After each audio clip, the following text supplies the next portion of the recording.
Hi everyone, welcome to the Starting From Scratch podcast. My name's Shane Scott and I'm your host, and today I've got the opportunity to catch up with Alex Price and Tabby Saville from the Adelaide Strikers, who are in Mackay playing a WBBL game against the Brisbane Heat, and had the opportunity to catch up with them through our good friends at Ace Cricket. So welcome girls, thanks very much for taking the time.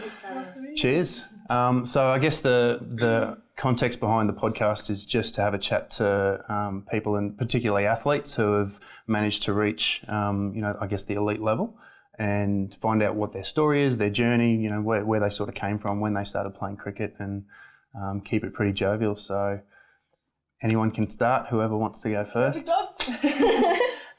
So I started playing just like every other kid out the front with my neighbours on the street, and then I was about 11 or 12, and I was at my middle school, and my teacher was hitting tennis balls at the kids, probably just to, as I would as a teacher, just just bit of fun, kill some time, and and he was like, "Oh, you can catch a ball, so why don't you go and try out for the state team?" And then I eventually made the Sapsaza team, and I didn't have any left-handed gear, so I was batting in right-handed gloves. I was a bit of shambles back then, but my first ever cricket game was against New South Wales, and took 3 for 3 bowling medium pace, which I no longer bowl, so maybe I'll revert back to medium pace to get some wins. So did you have siblings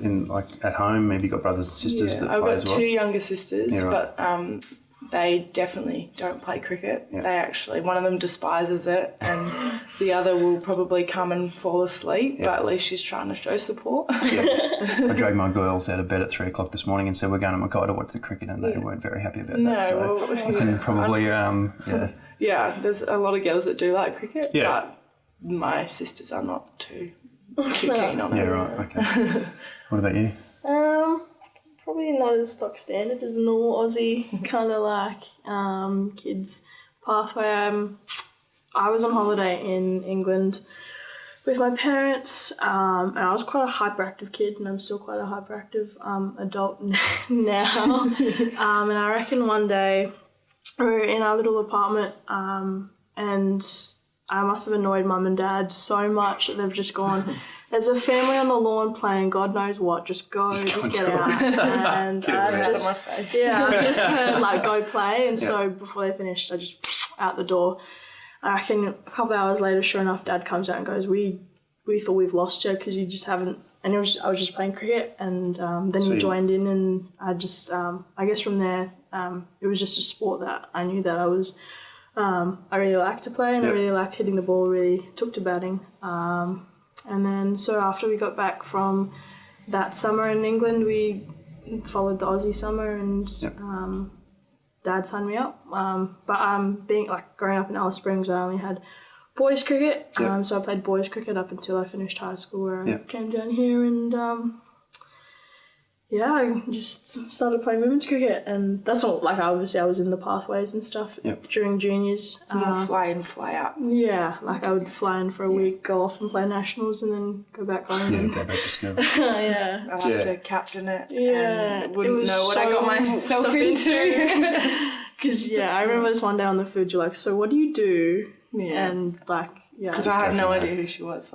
We met a few times, that day, and I was like, "So what do you do? Do you bat or bowl? Do I have to bowl you? No, yes, Can no. you feel on the boundary or?"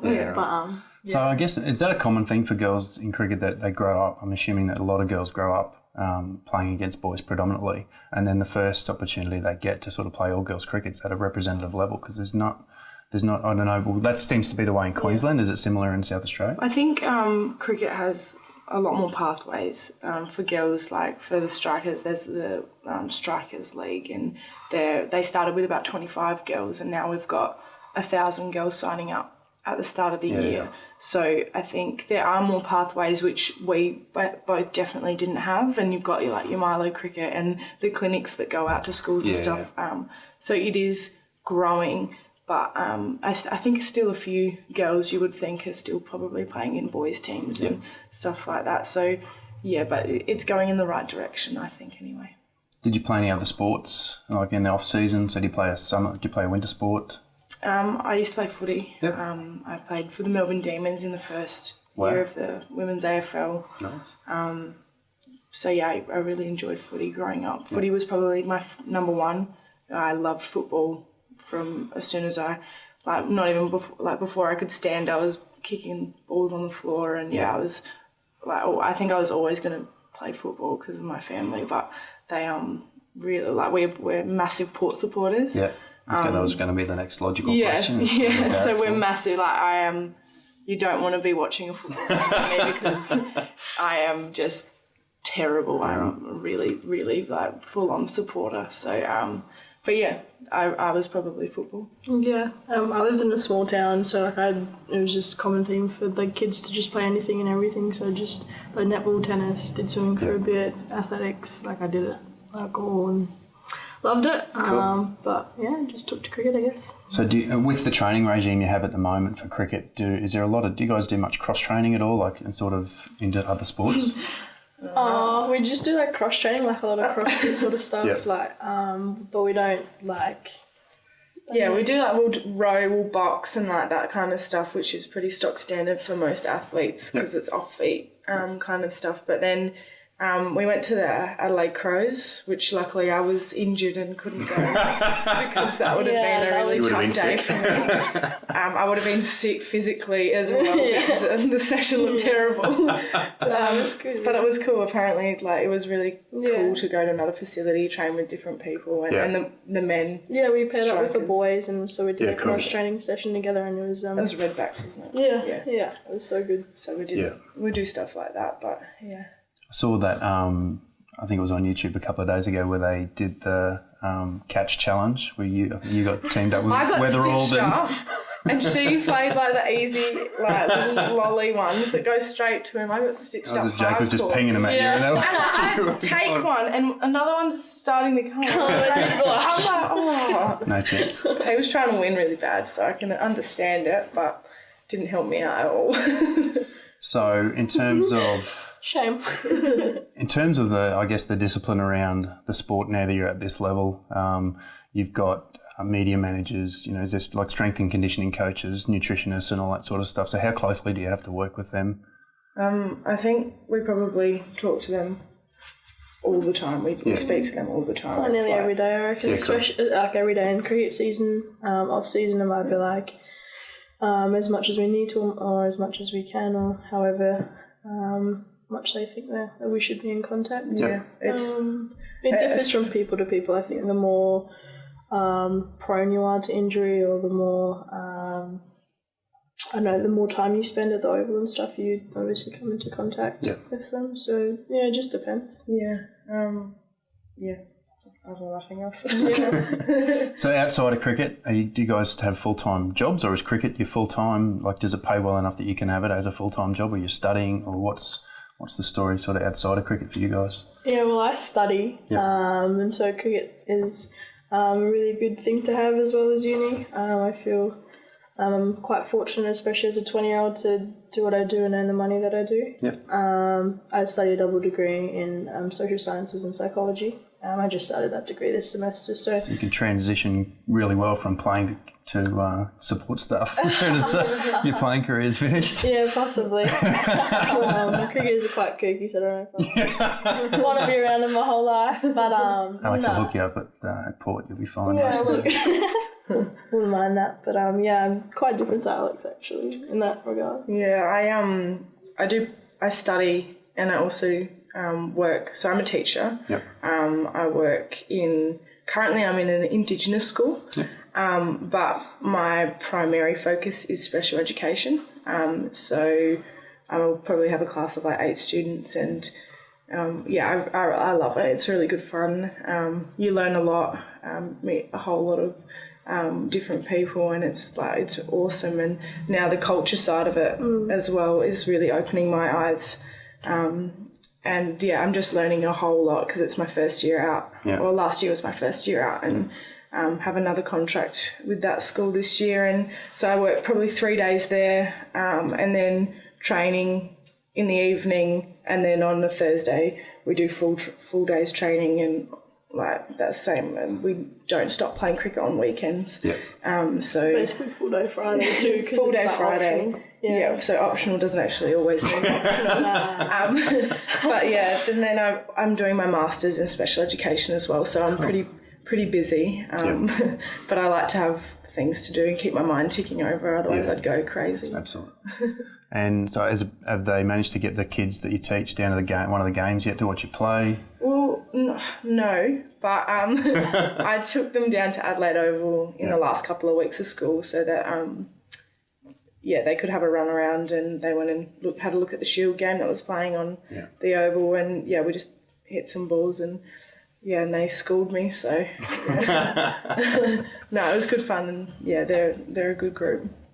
So off camera at the start, you mentioned that you guys got connected to ACE in a couple of different ways, but in particular, your story, Alex, around social media and the way that you manage that. So one of the things that I'm sort of fascinated by at the moment is athlete branding and the ways in which, I guess, it's almost become a business, this sort of a form of entrepreneurship where athletes are actually able to endorse themselves, but also, have brand endorsements and things like that. So is that something that you take naturally too? Because I know exposing your life and what goes on day to day on social media can be a bit confronting at times. But yes, I think some people find that it comes naturally to them and it's quite easy, and some people it's actually laborious and they sort of struggle with it.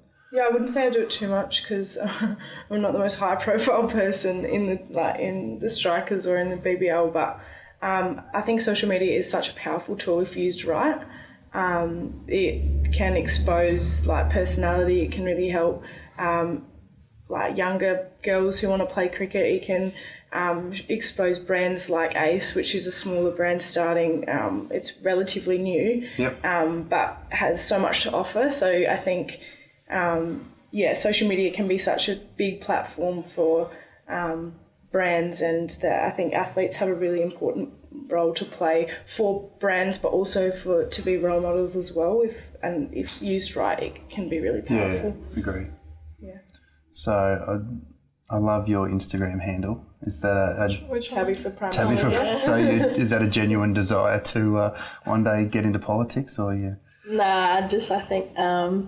It started off as a joke because I started doing legal studies and it was always the plan to go into law and stuff, but obviously didn't work out just with the workload in cricket, and so I could have made it work, but and so that's why it started just Tabby for Prime Minister and stuff, and still knows a lot more than I do about the politics. That goes straight over my head. It's definitely something I do not want to. I just think politics is a tricky thing because you walk into it idealistic, and then to get to the top you've got to make friends and do a lot of deals with a lot of people, and you end up not keeping your constituents' interests in hand, and it just ends up becoming consumed by the system. A very huge maze. I think if you can be...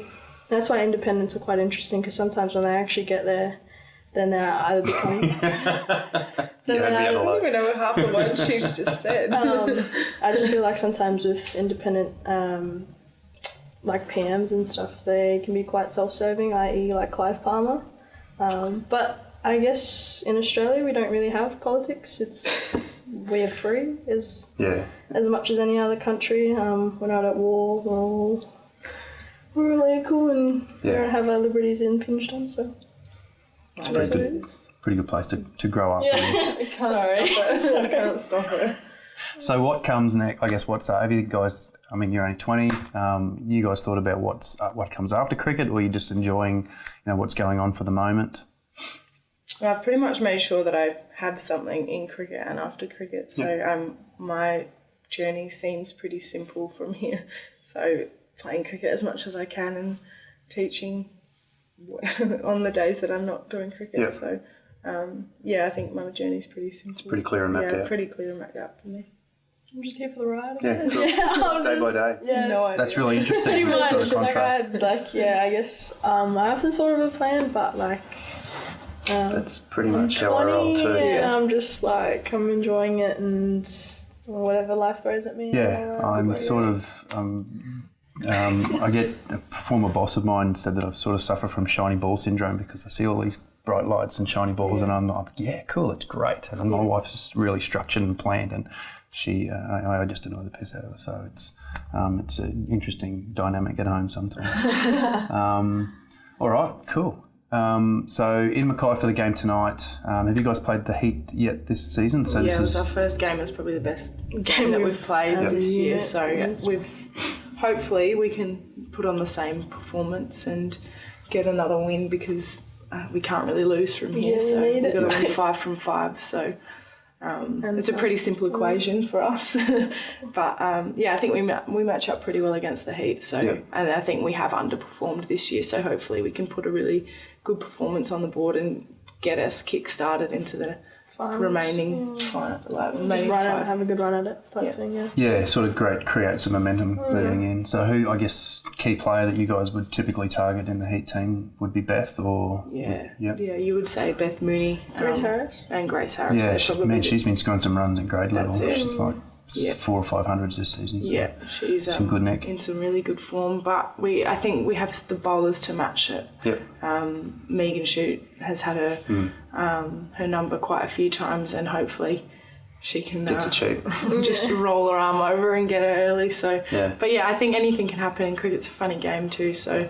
It should be good fun, and we haven't played in Mackay before, so we're really excited to see what the community has to offer, and we've met some of the locals already, and it's been pretty awesome. So, we're really excited. The facilities look great as well. Yeah, Harrop Park's a great place to play really cricket. Awesome. Yeah, awesome. Well, look, ladies, thank you very much. I appreciated your time. Have fun, and hopefully we get to catch up again one day in the future. No worries. Cheers. Legends.